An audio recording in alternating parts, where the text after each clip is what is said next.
always like the awkward pause. Yeah. There we go. All right, we are live. Hey, everybody. Here. Hello. Hello. Hi. This is the Finding the Magic in Everyday Life panel. Let's see. Let me look at my outline. I'll start by introducing myself. My name is Amanda Makepeace. You might have seen my panel last night. So this is obviously right up my alley. I'm a fantasy and science fiction illustrator. I do book covers, game art. I travel around to conventions, usually. And I also have a graphite series of art that I'm working on, and that's on my Patreon. And you can see all of that at amandamakepeace.com. And now we will move on to each of our panelists. We'll start with you, Mariya. Sure. Hi, everybody. My name is Mariya Prytula. I'm a children's illustrator. I specialize primarily in picture books, a lot of animals, a lot of magical realism. And then for my personal, I guess, more fine art work, I specialize primarily in wildlife art. So. All right. And I'll let whoever wants to go next. Abby, go right ahead. Great. I'm Abbi Schellhase, and I'm an artist and illustrator. I love drawing people and like women in beautiful clothing. I'm currently working on a series called Obscure Powers that's about the powers of the quieter natured people, or powers that we don't usually think of as powers, like naps, for instance. And you can find me at abbischellhase.com. I want to shout out for the naps. Oh, yeah. So I am Diana. You know me as Dianita. And I am a Mexican artist living in Texas and part of the Mexicanics Initiative with John Picasso. And I love painting, drawing and painting, fantastic animals and all that jazz, Hi, I'm Kit Steele, and fantasy illustrator working mostly in watercolors. And I suppose my current work is all dragons and fantasy creatures. And my latest series project is what's going to become an oracle deck. All right. So when I'm talking about magic in everyday life, we're not really talking about like, magic tricks, hocus pocus, although there might be I had this all wrong. I was just going to do some magic tricks. No, you've come to the wrong Give panel. me a rabbit. We're talking about magic that is all around us, everywhere. And when I was thinking about this topic, I actually found this quote by Eden Philpotts, who was an English author and poet. And he said, "The universe is full of magical things, patiently waiting for our wits to grow sharper." And that's what we're going to be talking about. It's magic everywhere. And if your eyes are open to it, if your heart is open to it, then you see magic everywhere. I know that I do. I think maybe I just kind of held on to some of that as a child, because children love magic. They love everything in life is magical to them, until they go to school and we kind of start to ignore some of that magic, I think, as we get older. But as artists, I think some of us tend to hold on to that. So we'll start with the first question for everybody, and that is, what is magic to you? Who wants to go first? Anybody? You volunteered. Okay, I did. So, magic. I was thinking about that this morning because I wasn't really aware of that.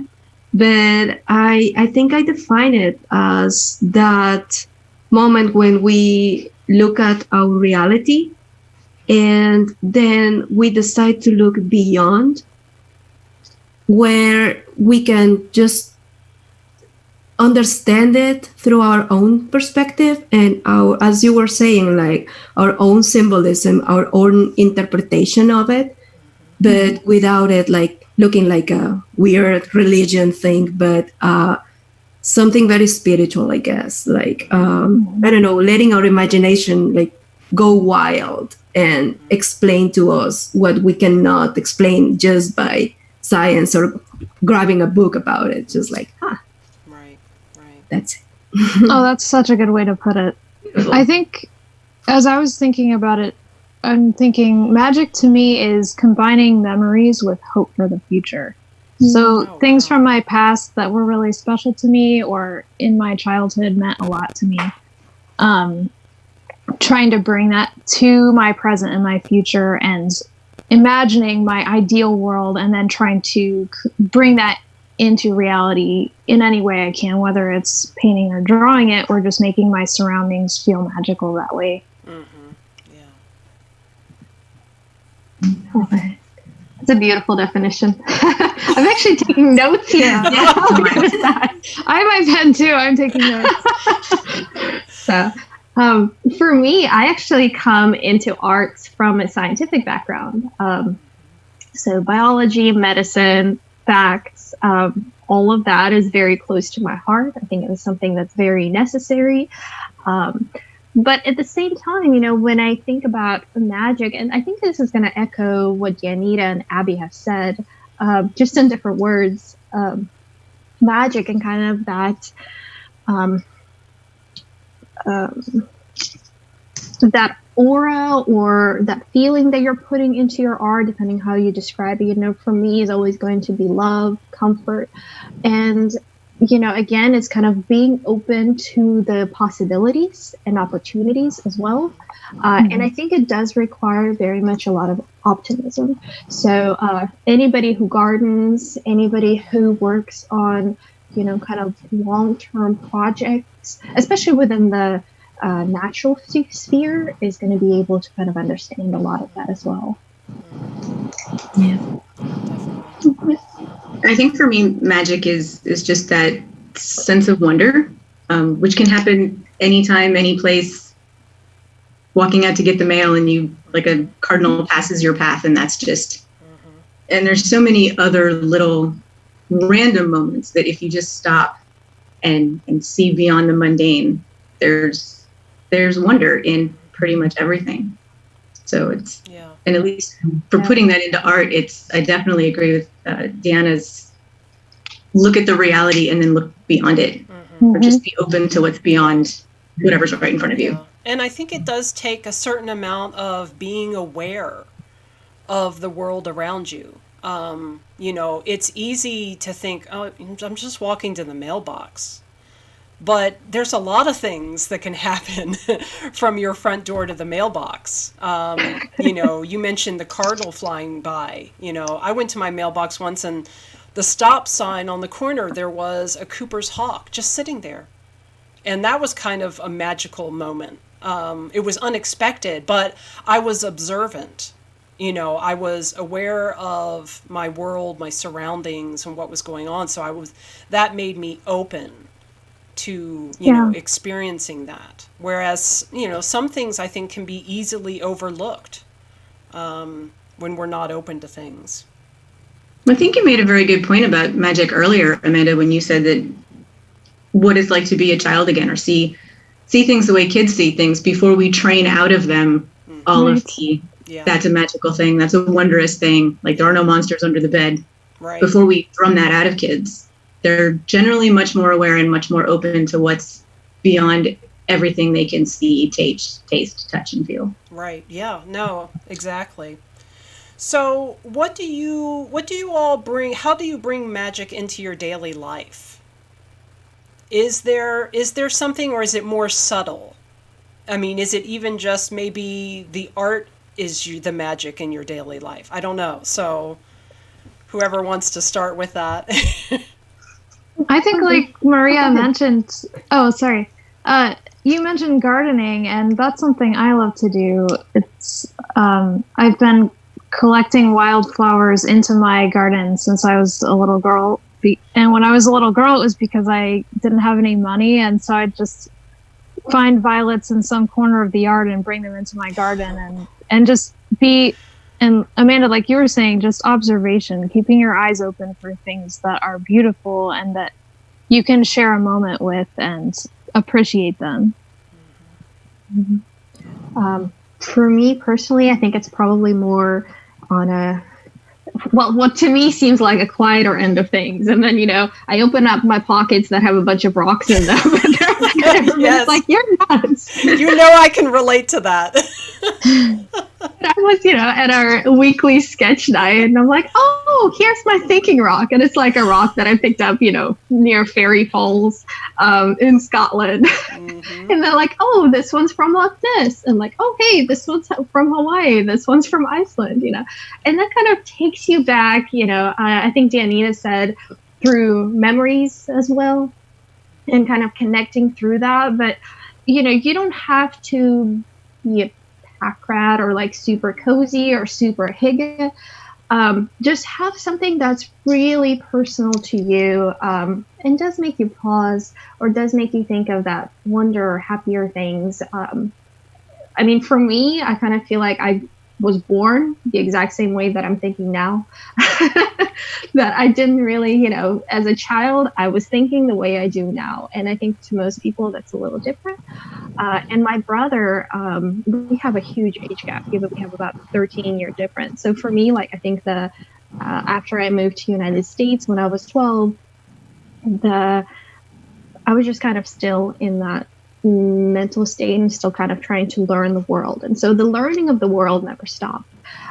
So I think just surrounding yourselves with, really cool things, really cool lava rocks and stuff like that. And just always keep learning and always keep wondering. And that'll always keep the fire of magic alive in you. So. Yeah, who wants to give the next story? Oh, see, you already spoke, so now it's your turn. Okay, so I'm the only one who has a story with martial art slash shapeshifter squirrel here. Probably. Yes, I don't.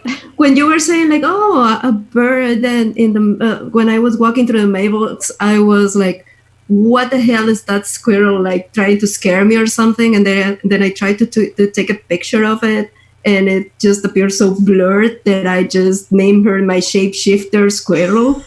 But then I saw through my window grabbing a stick and doing like this, and I couldn't record it, and I was like freaking out, like, oh my god, it knows martial arts now. So, that is the wildest one, I promise. The other ones are just I don't know, as you've all mentioned, just nature in itself is magical. When I go to the park, the first time I went to the park here in Texas and nearby where we live, I saw 2 trees, like almost twin trees next to a trash can. But it looked to me like a portal, one of those portals you can see on stories that just makes you wonder. I often find myself just jumping through it. It's like shifting to my other world, right? Or when you touch the bark of a tree that I found this past winter, it was so mossy and so beautiful. And I just told my husband, it's like, man, this is my picture touching a dragon, because all the texture and all the beautiful shapes that it had. I just made a close-up of my hand, and it looked like scales or something. It was like allowing myself to be able to shift that reality that makes me crazy sometimes, and then just let it fly and like explain your world in your own words, I guess. And yeah, that's the story of how I touch a dragon. That's so beautiful. I love that. And Shifting reality is such a beautiful way to express it. Absolutely. I do the rock collecting thing, except I do it with feathers. I don't know. I always have. Anytime I go somewhere, or even if I'm just taking a walk, it's it's one of those things where it'll just be in my path. And that's, for me, that's kind of it's meant for me to pick up or find or pass on to someone else or hold on to it. And it sparks a concept, or I don't know. But the tree bark thing, like I've got so many photos of travels and sketches from travels of like random trees that grow in random shapes. And suddenly that sparks oh, well, clearly this tree is like the border for this kingdom and it means this. And there's a dragon on the other side. And like all of a sudden there's this 20-page story that becomes a painting, all from seeing this weird bend in a tree branch or the way a little stream curves around a hillside or something. And I think the more you can imagine beyond the mundane, the more that feeds the ability to imagine beyond the mundane. So. Yeah, definitely. Yeah, I mean, well, I can relate to a lot of that. I mean, some of you were in my panel last night, so you know that like I collect freaking everything. But I relate to what you were saying about the feathers. Sometime last summer, I think it was, I went, I mean, as simple as taking the trash out, and this little flash of blue caught my eye, and I realized, oh my gosh, that's a bluebird feather. And I've never found a bluebird feather. I see bluebirds all the time. And I remember being so happy and giddy because it's a bluebird feather. And that's, yes, sometimes it's very simple things that bring magic into your life. You know, Abbi talked about the gardening as well. And I was also, it made me, for some reason, that kind of, my mind drifted to like the smell of like freshly baked bread. You know, even just that, there's something powerful about that when the whole house smells like that. And that's kind of magic too. Absolutely. Yeah. Well, we have Kiki, of course. You know, Yes. Well, what's the name of the cartoon? I'm blanking. Kiki's Delivery Service. Yes, Kiki's Delivery Service. Yeah, but anything that requires, you know, I think taking care of others is usually going to have that undercurrent. So because it's such a warm feeling. Two, it requires, in certain respect, shifting your own reality in order to have empathy to take care of others. So yeah, no, definitely. Definitely. Yeah, empathy in itself is magical. So I know we've kind of drifted into this a little bit, but the next question I had was, what is a magical moment you've never forgotten? And we probably have many of those. So I know we've mentioned a couple, but we can probably mention more. But what's something that sticks out in your mind? So I wanted to share something because I was actually going to tell a completely different story, but then you guys started talking about portals. And, you know, I'm just skeptic, you know, there's, you know, confirmation bias, all those sorts of fun things. But we all know of fairy circles. You know, the Changeling Con group where everything is called the Fairy Ring. And so Mariya is in Scotland, right? Our car broke down. So we're waiting for the lorry to pick us up, which is what they call the tow truck. And, you know, there are people coming out of the woods and they've picked a bunch of chanterelles. And my thing while I was in Europe, I was like, I want to go pick mushrooms. So they teach me how to pick chanterelles. So here we are, I think about like 2 hours waiting for the car to pick us up. I'm having a great time picking mushrooms, like it's gorgeous. And I'm, you know, walking a little further into the woods. And then I see a fairy ring. And in case you guys don't know what that is, which I'm sure everybody who's watching does, it's a ring that's made out of mushrooms. So, and me, I'm like, let's step into this thing. Like, what can happen, right? Let's test it out. So, and you know, it's up to you. Judge it whether it's true or not. And so, you know, I step into it, nothing happens. I'm like, okay, it worked out. And of course, that evening, like driving onto Skye on Scottish one-way roads is an experience in and of itself. We drive in at night in gale winds, which if you've ever been on like a one-way road driving to Scotland, like it's hard enough, but at night in gale winds, like that's an experience. And then of course, next day, we're on our way to visit the fairy falls, which are supposed to be gorgeous and beautiful, but the weather was absolutely atrocious. You know, gale winds continued, the day was awful, and on top of that, my husband lost his wallet with a passport in it. Oh no. So, whether fairies are responsible for it. Oh, wow. It's up to you to judge. Yeah, it's hard to say, but you know, you did step into that circle. Did step in. Circle, right? And like fault. before that, he's had it, you know, on a chain for many years. Hasn't lost it in like over half a decade. But you know, Yep. The one time Mariya roams. and like you know, I didn't get punished too badly. It was still okay. But yeah. Yeah. So I'm assuming you must have found the passports. Did they turn up? Well, the passport, I think we did end up finding. The wallet, no. Yeah, yeah. They wanted you out. They're like, hey, girl, you knew better. You were warned. You were But of warned. course, you know, it's the stories that we make up. So it's up to you. Is it true? Is it Yes. not? Was it just serendipity? Was it confirmation bias? Maybe I should have just stayed away from it. Well, we may never know. Oh, All right. Who's next? Mine is I had not. one. Oops, sorry. Go ahead. Go ahead, Kit. 2 years ago, I took my art history nerd bucket list trip to Prague in December. And I had planned for this, and a friend of mine and I went, and it was amazing. And I went to all the places I wanted to see and immersed myself in Alphonse Mucha and his early life and his works that were his Slav epic, which was on display for the first time in who knows how many years since it came back from Japan. And one of the days that we had gone, we didn't really have anything planned. We just sort of were making it up on the fly. So on the other side of the river from where we were staying is a park. And we took the little rail car up the hillside to the park, and there was no one there, and it's really gray outside, and it's really cold. And everyone else is smarter than the tourists and enjoying coffee somewhere not outside.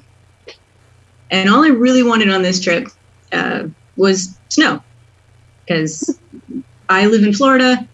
I don't see snow. But to me, snow is magical. There's something other about snow, and it's probably because I don't experience it on a regular basis. But so we're in the park, and we're completely alone. There's no one else there, just the two of us. And we come around this fortification wall, and there's this enormous tree with these big spindly branches that are growing out and low in pretty much every direction. And we stand there for a minute, and all of a sudden it starts to snow. And it snows and I'm just standing there, and I'm just completely enraptured by this white fluffy crap that's freezing, falling from the sky. But the entire world simply goes absolutely silent for like an hour. And it just, it covered the park in this blanket of silence and quiet and stillness. And it was like everything there simply stopped. Yeah, that's powerful. Yeah. I don't know. And it wasn't supposed to snow on the entire trip. And I knew it wasn't supposed to snow. I was like, oh, I just really want snow. And there it was. Yeah, that's really cool. I mean, that's powerful, I think, because it feels as if the world is stopping for a moment, you know? Yeah, and to me, the stillness of that moment was very powerful for me. So That's beautiful. You next, Abbi. Well, I don't have a long story or anything, but when I was a kid, I do remember looking out my bedroom window on the second story, and there was this place down next to my family's vegetable garden where fireflies liked to kind of hang out at night for some reason. And this one night I looked out, and the firefly lights were all different colors, like pink and blue and yellow. And I don't know if that's a real thing that happens, but I told my parents and they totally did not believe me. But I was very sure that had happened. So I'm a firefly nerd. Amanda knows. nice. The retreat. And yes, so different fireflies, different species emit different colors and different signaling patterns. That's awesome. The ones That's we cool. have in Austin are silver versus the ones, at least during the late summer in the Smokies, are golden colored. Yeah. So What about pink and blue and other colors like that? It could be depending on the light and like depending on the cones in your eyes. But like this is me explaining it in scientific way. It's up to you. That sounds a little bit like hocus pocus. No. Exactly. everybody knows this is very scientific. Yes. Exactly. Yes. Rods and cones, all that fun stuff. So yes, to finish with this part, I have one story that I was actually very magical to me. I was a very meteor shower nerd when I was growing up, and I used to go to the backyard and watch the stars with my dad. So that night during college, I was in college. My dad was like, "Okay, there's a meteor shower now, right?" It was like 1 a.m., I guess, and it started to get cloudy, so freaking cloudy, and everyone like around on Facebook, I saw everyone going to sleep and just like missing it. And I was like, no, I need to stay up and I need to see it. And I was one of the girls that used to talk with the elements. And I was like, oh, please let me see just one star, because I wasn't feeling like really happy on that moment and in those times. So when my dad was almost falling asleep next to me, of course. But then I was looking up to the sky, and I didn't know where it was going to be located. You know, you have to be looking at that point and be lucky if you see something. But to my right in the sky, there was, and please don't call me crazy, there was this shape forming that was kind of like a triangle. And I was like, oh, that looks like an arrow. I'm just going to turn to this way. And to this way, there was a small opening that started to go bigger and bigger and bigger, just to allow me to see one falling star. Oh, wow. Wow. And I was like, Beautiful. first I got freaked out. I really I was like, okay, I feel observed. But then I was like, this was awesome, because I felt like something was listening to me. Like at that moment, something just happened in the universe that I had to see that meteor, like that falling star, next to my father that missed it all because he was so sleepy. How old were you? So Of beautiful. course I did it. Oh. That is one of the magical memories I have with my dad. So it's very special to me. How old were you? Yeah. I was 20 something on that one. Yeah. Yeah, Not that. Yeah, that's a beautiful, Beautiful story. moment. Yeah. And it's things like that, I think, we talked about memories in the beginning, and having those memories, that is magic as well. And being able to hold on to them. So, okay, let's see. What have we got here? I'm looking at the time as well. I want to make sure we have some extra time for questions. So, my next question, we don't necessarily, you guys don't all have to answer. If somebody has thoughts on it they want to share, you can. But do you think creative individuals, artists, songwriters, etc., like, authors as well, are naturally more open to magic? Mariya? Science. Back in school. No, I'm just kidding. I was actually thinking about that. And For me personally, I don't think anybody so people who do work in those professions, yes, but it's not limited to people who do work in those professions. Absolutely not. We don't always choose the path that we walk in life. But I think anybody who, to echo what I said earlier, anybody who has a very high degree of empathy will be a little bit more open to that.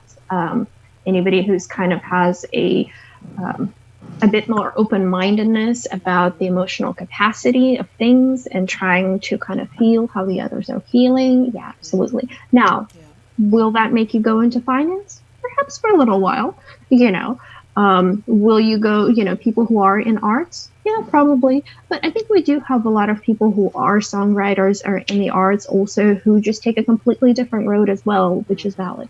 Yeah. Yeah, no, I agree with you. I mean, it's definitely something that probably there is a high percentage of creative individuals that are open to that, but I think it goes much further. Anybody can be open to it. It's just a matter of probably their life experiences.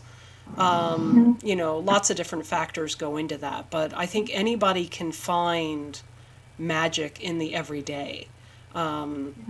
It's all around us, Absolutely. Yeah. I think maybe people who go into creative professions aren't necessarily any more open than anybody else, but maybe have a less hindered path to expression.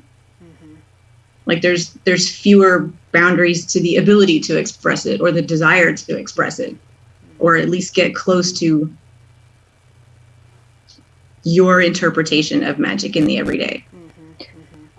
Yet, I also, obviously everybody who's here on this panel, we do work in fantasy arts.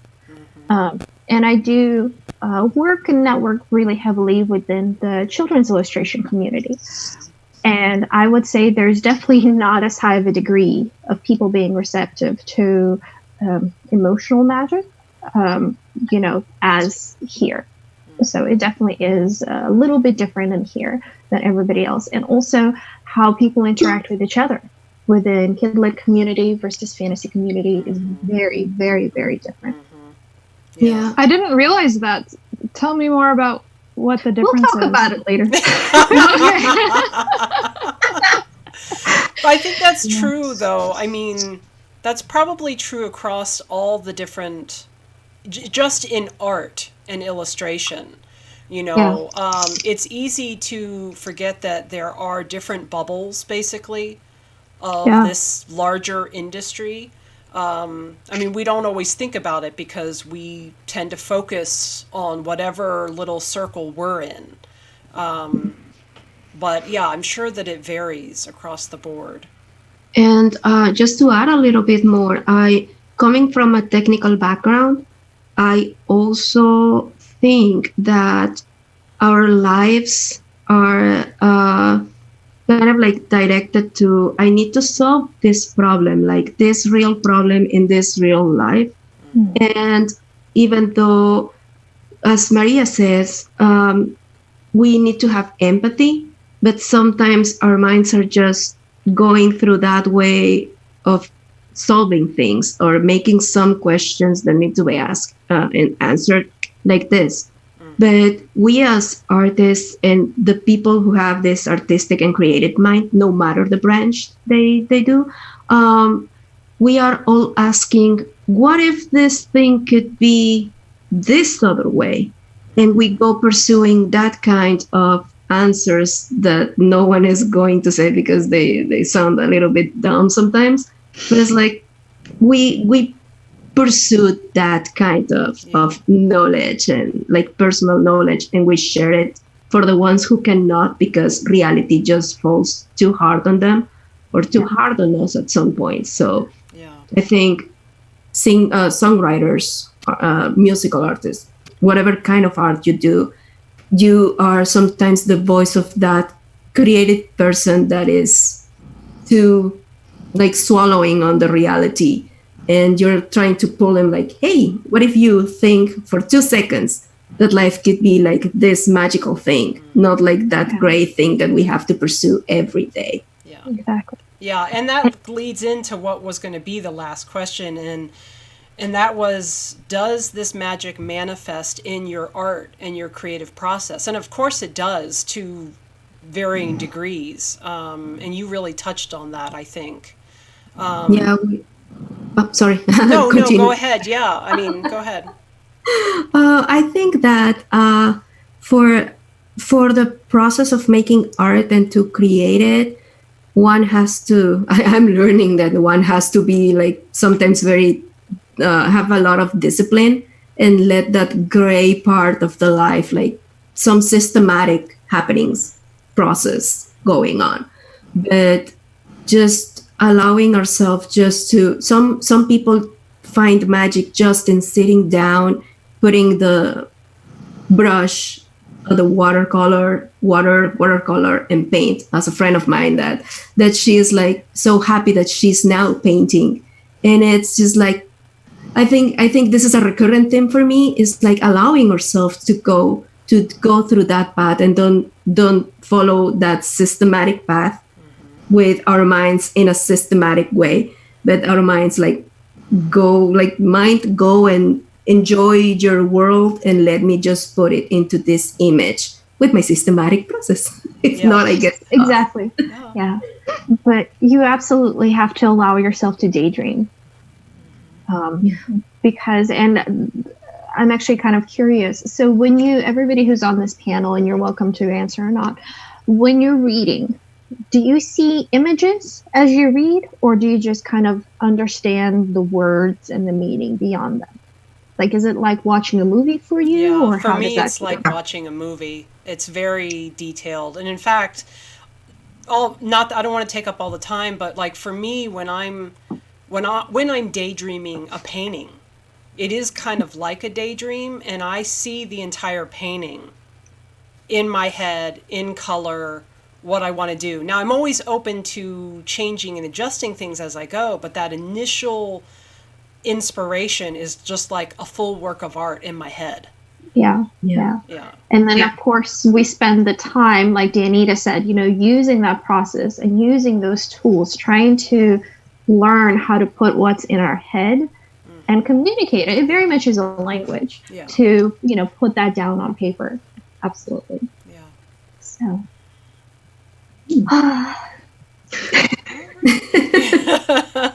I don't know if we have any questions. I don't see anything specific. Ask questions. Yes, we have a few minutes. Ask questions.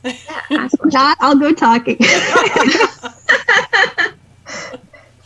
Actually, I want to say something, because this was originally like the magical to me story that I was going to say. And since nobody's asking questions, I'm just going to talk. Yeah, please say it. So we were in Hawaii, and we were like on one of those cruises to go see the dolphins, which is great. I would just kind of go along for the ride. I usually, I never want to go to a place where they feed them on purpose or anything like that. No, if it comes. It's like wildlife. You can't predict it. Do your best, be respectful, etc. And so we're on the boat, and then big coastal manta rays start jumping out of the water. And if you don't know, so manta rays typically are about 8 to 12 feet across, so already pretty big, much bigger than most things that you're going to see on land. And so, I just wanted to swim with them for a while, so I already have, my little swimming things and my mask, and I'm ready to go in the water. And so that's great, and then I come out, and I'm about to come out, and all of a sudden the captain's like, wait. And then there's a pelagic manta that is 16 feet across. Oh my gosh. And for the first probably 3-4 minutes, I was the only one in the water with it. And the water makes it magnified extra. So it makes you, I can't even describe a feeling. It's nothing that I'm ever going to be able to put into art.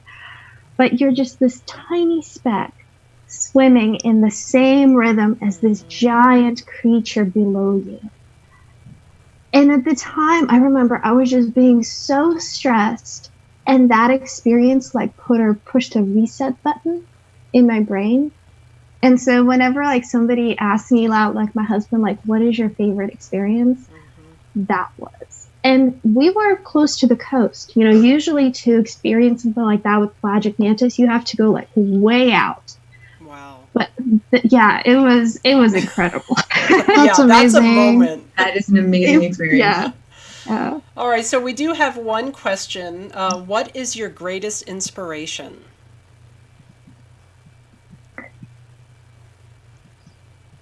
I can say what my current thing is.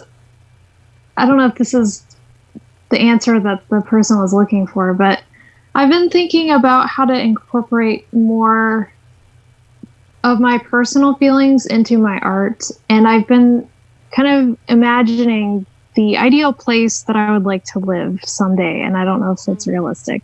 But, you know, like a little cottage in a clearing in the woods with a garden and flowers all around it. And, you know, maybe some deer that come to visit and plenty of animal friends. And so that's been inspiring for me to try to take elements of that fantasy that I have and incorporate it into my work, because I know there are a lot of people who have similar ideas and would really resonate with that. So that's kind of something I've been thinking a lot about lately. For me, I think for me it's experience, any experience really, because there's so much depth and breadth of it in a life, whether it's a short life or a long life or a happy one or a sad one.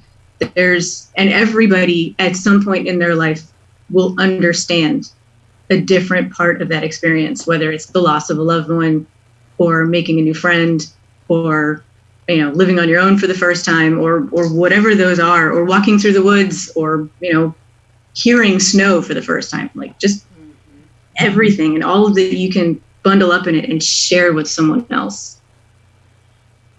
Yeah. I don't know. Yeah, absolutely. Dianita? I think my inspiration goes more in that look for the magic, because I grew up in a city and I was mostly alone when I was a child. So looking for those moments that I was missing, that I didn't have that connection with nature. So I'm trying to look out a little bit more. I'm very shy on that, but is that in my work I try to put more connection with animals, like spirit animals or something. I think that's not well used, but like, you know, connecting with an animal being or a spirit or something, and that gives me, that opens a whole world of possibilities. I used to have a connection with a horse that I was lucky to have, so that little connection turned the world upside down for me and put me more into trying to look more into those beings we are living with in this world and try to put some good and harmonious interaction in my work. And as Abbi said, like going to looking for more ways to put my emotions in my paintings. So I think that comes through really strongly in your work too, like that connection between the people and the animals or spirits or however you want to say it in the work is very clear. Thank you. Yeah. I think I never think I do, but thank you so No, much. I think it's succeeding. I do. Yeah, artists don't talk to yourself because you have a very destructive mind sometimes. Yeah, 100%. Yeah. Well, and there's so much of your art that's also up to the viewer too, I think. Like, Yes. we can only say so much in a piece, and then it's up to the viewer's interpretation to see what they see. Yeah. And that sort of feeds back to us at the same time, I think. For me, the inspiration really is my audience and kind of some of my experiences, you know, growing up. I'm not out here to challenge with my artwork. Whenever somebody does come to me and does look at my work, I want them to feel like they're getting a big hug. So that's, I think, a thread that's going to be throughout my work, even with something like the picture book that I did, Little Moss and Big Tree, deals with loss. It really does. But it ends in a very loving note. Well, and I the think art too is done in a very soothing way. Yeah. I ended up getting that book through the Kickstarter, and I gifted it to my nieces and nephews. And yeah, I mean, there's you have a powerful message, I think, in your art, Mariya. Just even the style in which you paint in lends itself to that message and that inspiration. I mean, in my deal, and a lot of it is going to be looking soft and fluffy, but underneath it is going to deal with some, difficult subjects. And it's for you as an audience, to look beyond it and see what the message is, but know that behind it, it's all with love, it's all with care, and you do really have somebody who cares for you.